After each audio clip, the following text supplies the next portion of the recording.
Welcome to Next in Tech, an S&P Global Market Intelligence podcast where the world of emerging tech lives. I'm your host, Eric Hanselman, Chief Analyst for Industry and Company Data at S&P Global Market Intelligence. And today, we're going to be talking about the journey from addressing risk to resilience. It's actually a preview of an upcoming webinar and an interesting topic, especially in light of what we've been looking at for overall risk from both climate and how municipalities are dealing with it. And joining me to discuss it are some of the folks who will be on the webinar. Therese Feng, Vice President, Climate Methodology of S&P Global Sustainable One. Zoe Roth, Analyst at our 451 Research Group from S&P Global Market Intelligence. And Johan Vermey, as Senior Analyst, also a part of our 451 Research Group within S&P Global. Welcome to the podcast, all of you. Thanks so much, Eric. Yeah, thank you. I'm looking forward to the conversation. Yeah, me too, Eric. It's good to be back. Great to have you all here. And I guess maybe to start off with, maybe we can describe what the nature of the challenge is that municipalities are facing. And when they look at a set of these risks, where are they today? And what's the nature of this? Yeah, I can start with this one and level set a bit. So a little bit of background on me. I lead our smart cities coverage here. So when we think about the challenges that municipalities and cities are facing, it's pretty multifaceted and complex. So there's challenges in climate change and extreme weather, so more frequent floods, wildfires, heat waves, storms. There's also the challenge of aging infrastructure, so roads and bridges. There's a bit of a digital infrastructure challenge as cities try to get those systems up and running to support things like IoT sensors and AI that we'll get to later in the podcast. But there's also things like population growth, budget constraints, reductions in forces, data silos. So it's more like what challenges aren't cities facing. They're certainly kind of on the front lines trying to deal with just a multitude of factors. And I think that climate resilience and sustainability are kind of some of the main areas that they're looking to tackle.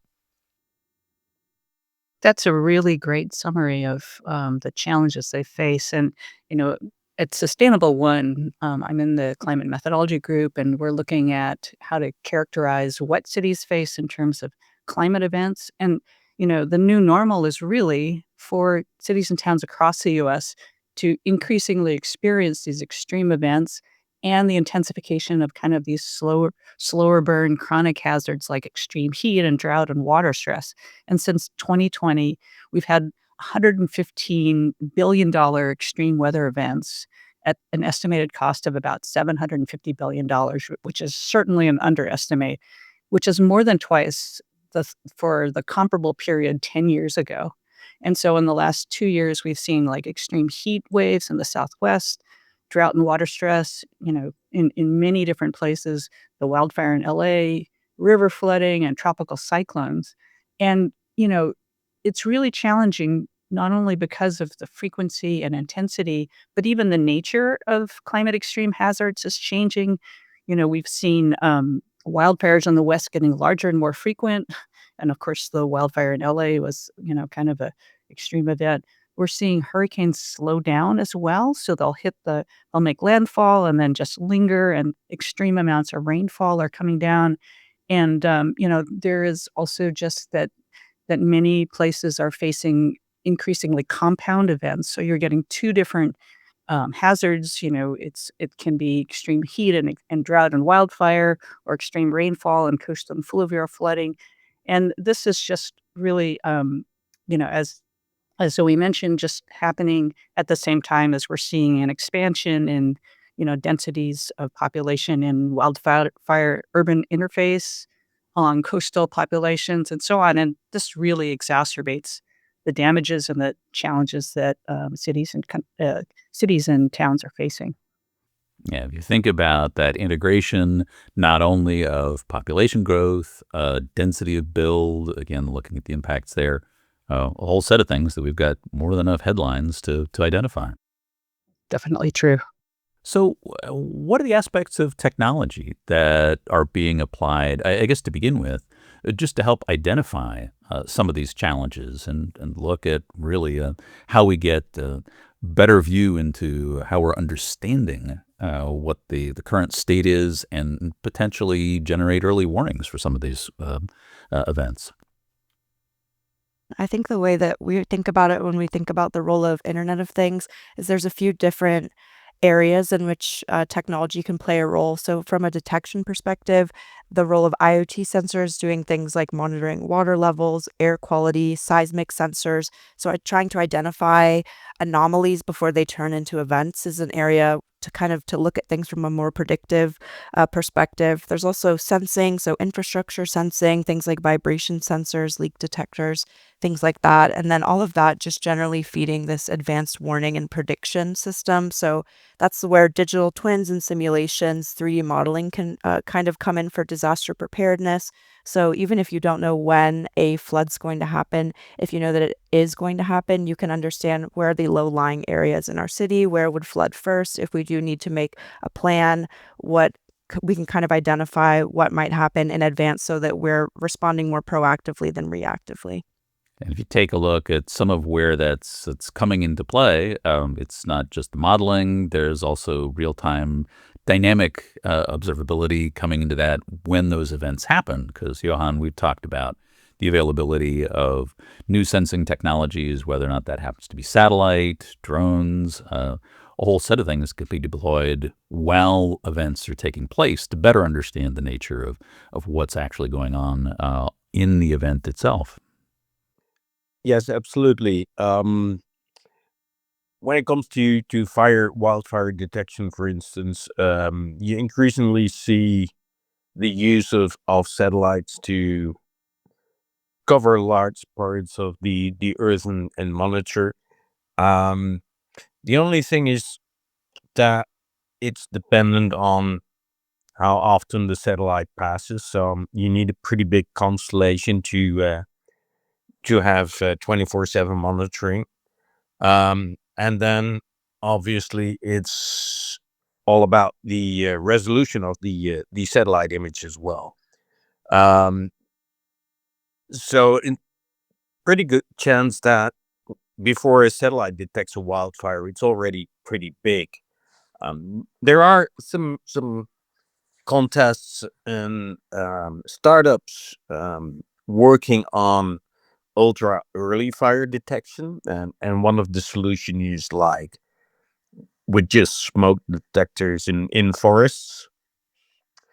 So a LoRa-1 based network, somewhere, because in a large forest there is no connectivity, so you have to solve that connectivity first. Um, but there are solutions that can detect a smoldering tree within minutes. That's actually instrumenting the forests themselves.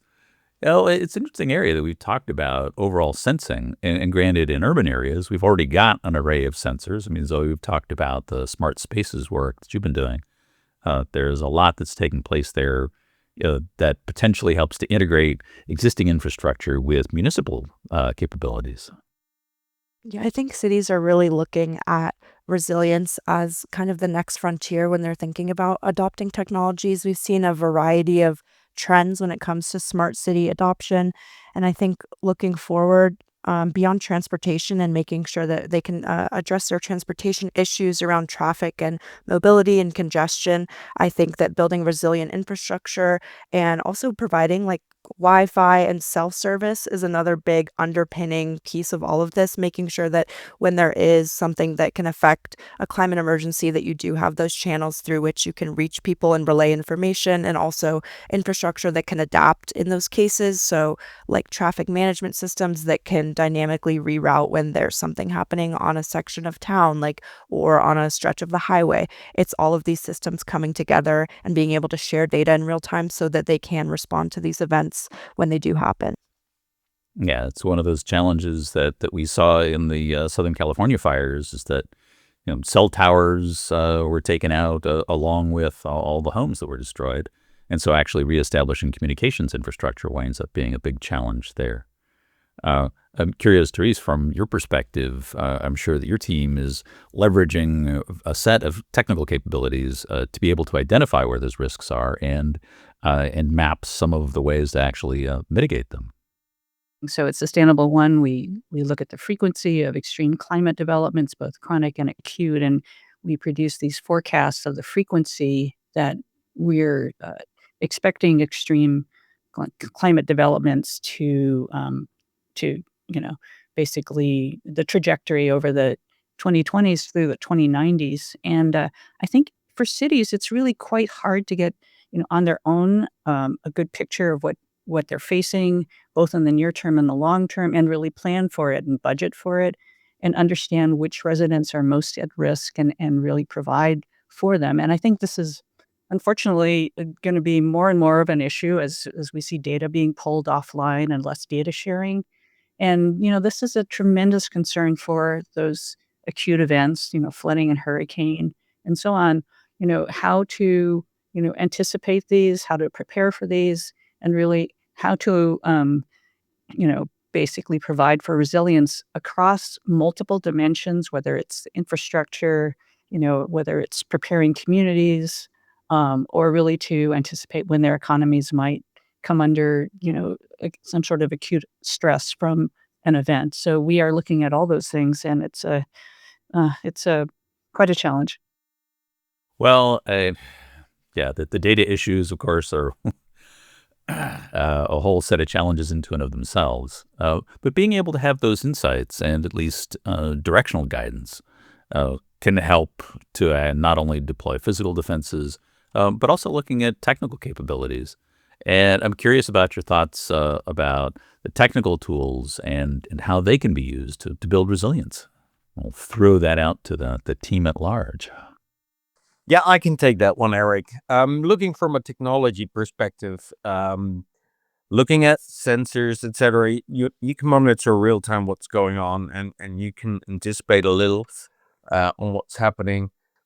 One of the things that we've talked about so far is municipalities and towns and cities, but there's something else that's really important in these situations, and that's beyond the municipality itself. It's a power grid, which plays a fairly decent role in events like this.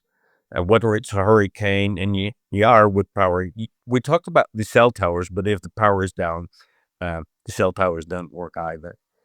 And obviously, the digital twin that Zoe already mentioned, utilities increasingly build digital twins of their power grid as well. And they can start simulating for events what would happen if a hurricane would hit and some of my poles are down, and how do I reroute my power through certain areas. So that's one of the things they can do in preparedness. The other thing is in preparing for resilience is again satellites, which are increasingly being used not only to detect wildfires, but also to do vegetation observation. Um, and other power companies utilize drones for power line inspections and do vegetation analysis and seeing how that grows and how close it gets to the power lines. With AI, ML, you can start recognizing the type of vegetation and identify and predict how fast it will grow so you can prioritize your maintenance. Because utilities are often short on labor, skilled labor, and sending out field crews. So they need to prioritize where to cut vegetation. A couple of years ago, the PG&E fire, well, was caused by vegetation touching the power lines, and that caught fire. Another thing, of course, is that utilities have to match demand and supply of power to maintain that stability. And if we're getting into heat waves and it gets hot, people turn on their air conditioning and they start sucking in all that energy to power those air conditioning units. Utilities are moving from like the general weather forecast to real time weather measurements on the ground to fine tune that load and demand and do their forecasting.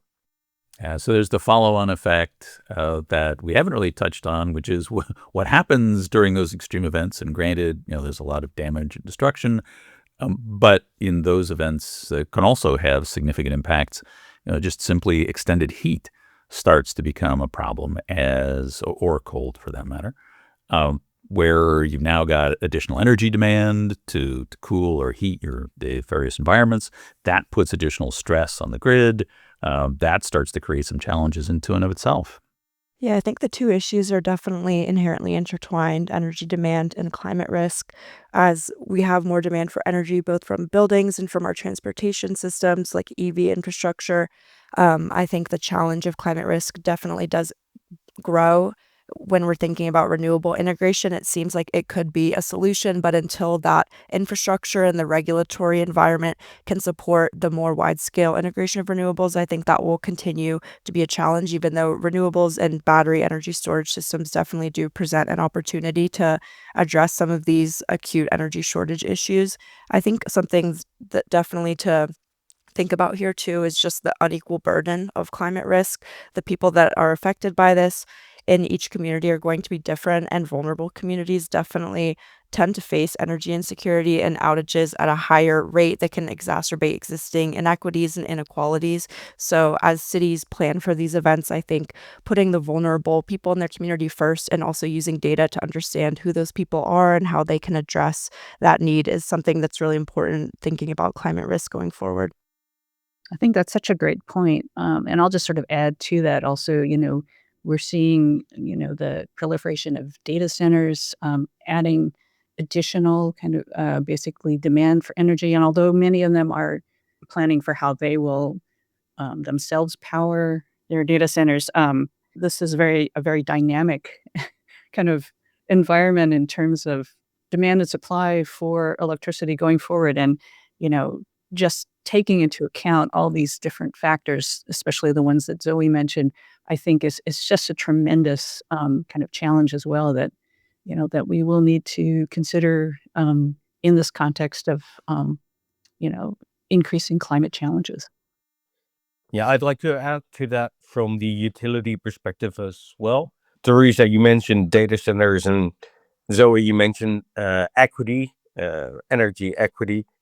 Looking at our own research, obviously data center power demand is a challenge in the regions where you see high AI data center growth.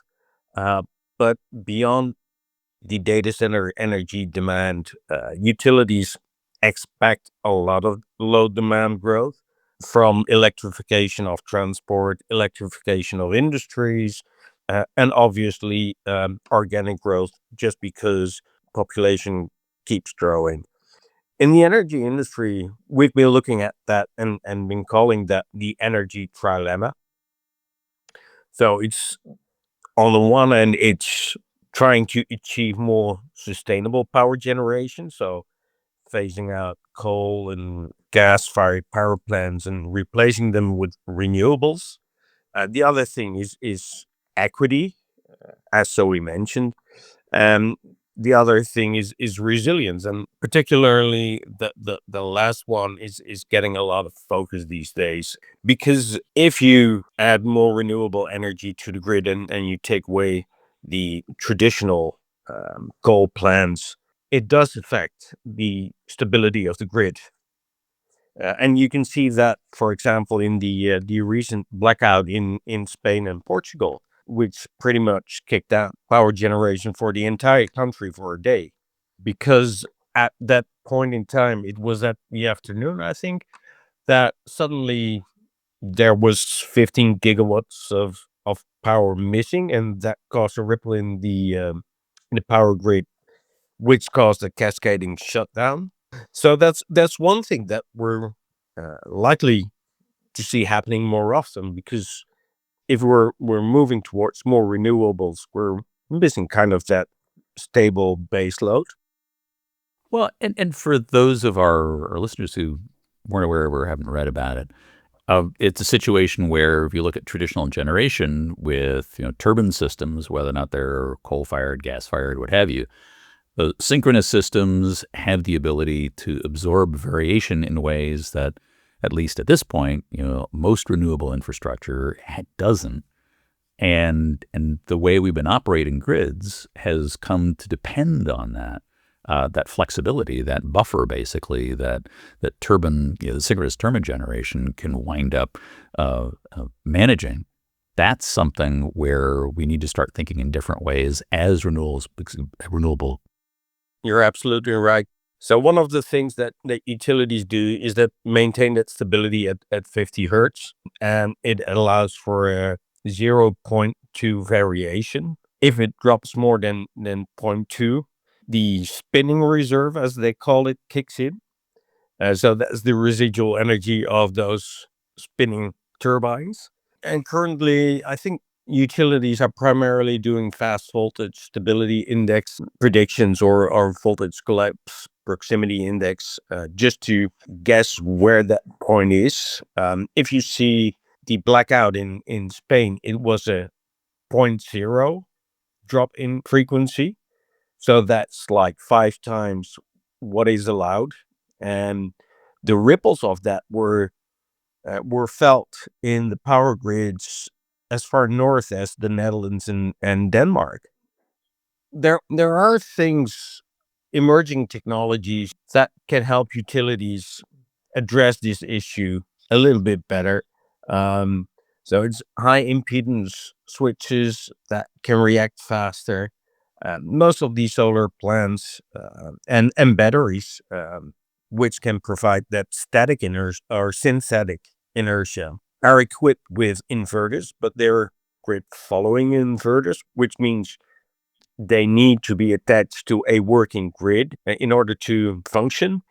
But if you're switching to grid forming inverters, they can operate again in a microgrid, and they can reboot that part of the grid itself, and from there start delivering back to other segments in the grid.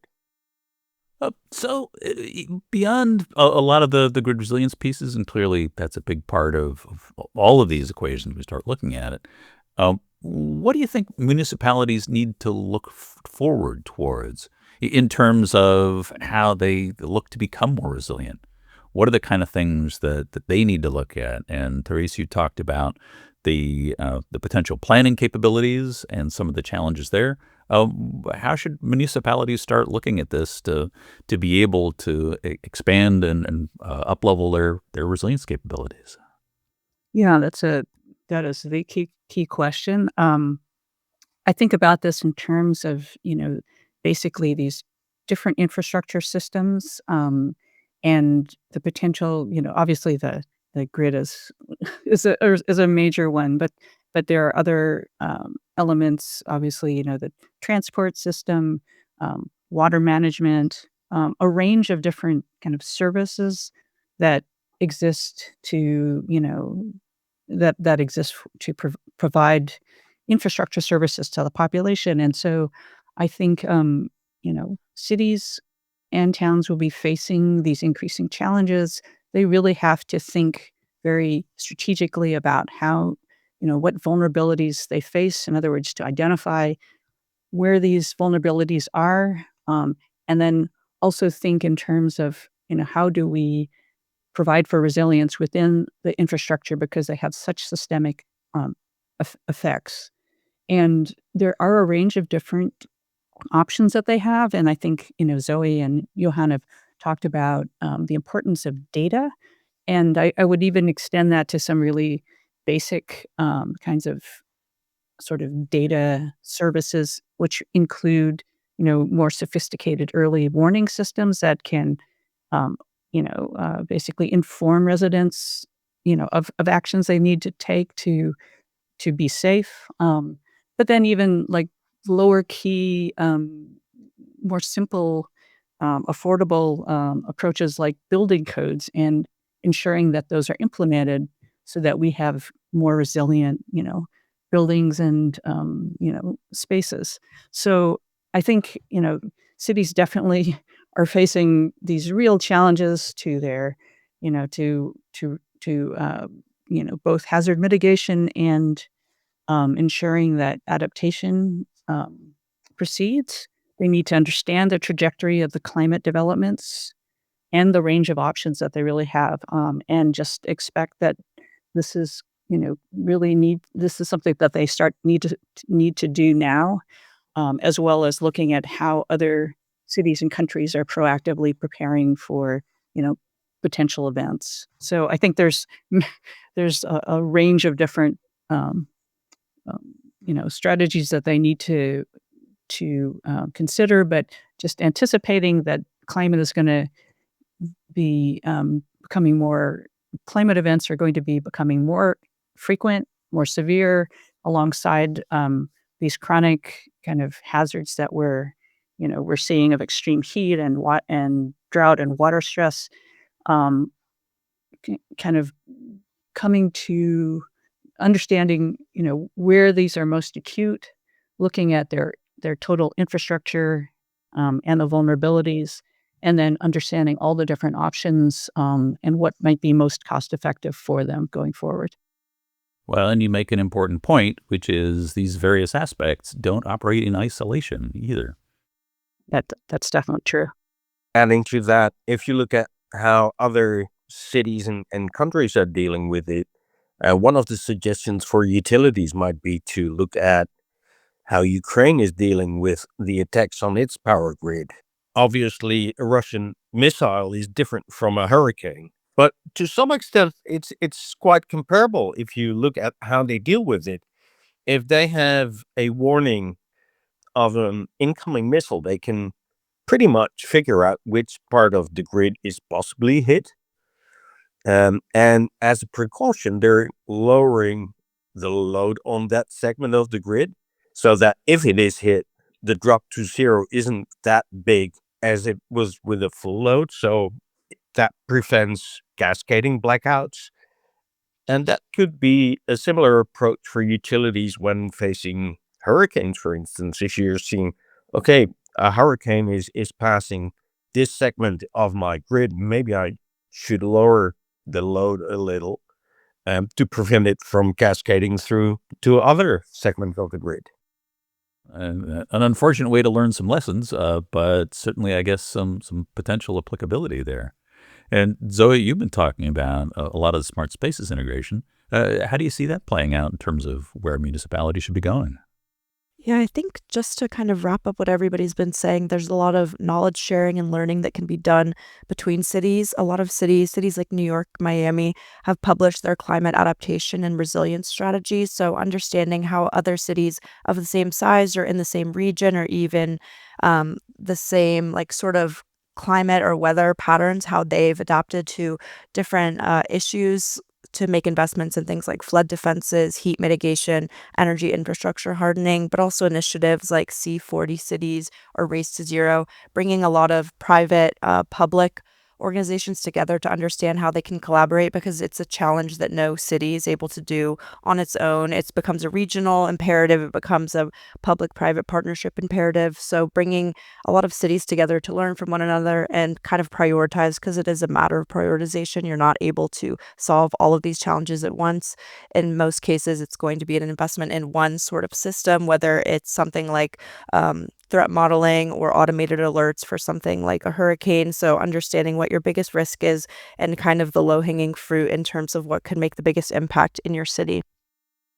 It's a set of challenges that are certainly complex to master, even individually, but when you bring them all together, they're a set of significant hurdles to have to be overcome. Well, I appreciate all three of your insights.